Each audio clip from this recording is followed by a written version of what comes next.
Alhamdulillah, wa salatu wa salamu ala Sayyidina Muhammad wa ala alihi wa sahbihi wa man wala. Assalamu alaikum wa rahmatullah. So, just a very brief reflection. From time to time, events happen in our lives that remind us that the will, the power, the decree, the qadr of Allah subhanahu wa ta'ala is irresistible. And one of those incidents that happened recently is the election of Zohran Mamdani as the next mayor of New York City. Pitted against him was a president, some members of his administration, multiple billionaires, a political dynasty in New York City, and the richest man in the world.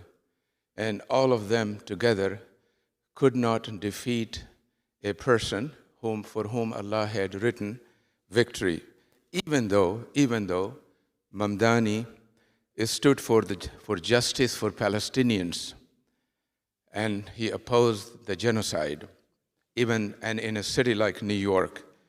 So let us draw some inspiration from and reminder from what happened from our deen. One of the beautiful names of Allah subhanahu wa ta'ala is Al-Qahhar, the irresistible.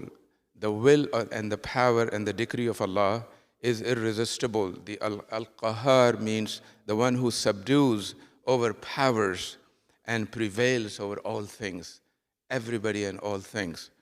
And Allah subhanahu wa ta'ala says about himself, وَيَفْعَلُ اللَّهُ مَا يَشَاءُ. He does whatever he wills. And in another ayah he says, إِنَّ اللَّهَ يَفْعَلُ مَا يُرِيدُ. Allah does whatever he wants.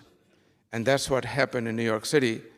Just like on the eve of Uhud, the Battle of Uhud, when the armies gathered against the Muslims, some people say that fear them, they are coming in big numbers.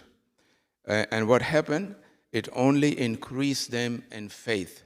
So the faith of the believers increased, not decreased, because the enemy was overwhelming in numbers. And then they said, Hasbunallahu wa ni'mal wakil. Allah is sufficient, He suffices for us as the disposer of our affairs.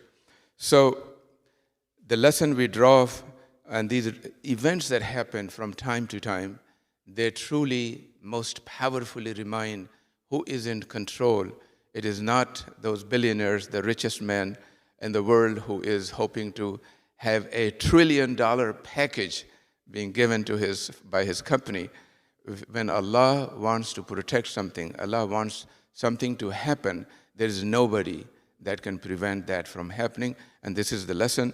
So today and always, when we are faced with insurmountable challenges, let us say, Hasbunallah wa ni'mal wakil. Allah suffices for us, and He is the best disposer of our affairs. Jazakumullah khair. Subhanakallahumma wa bihamdik. Ashhadu an la ilaha illa anta astaghfiruka wa atubu ilayk.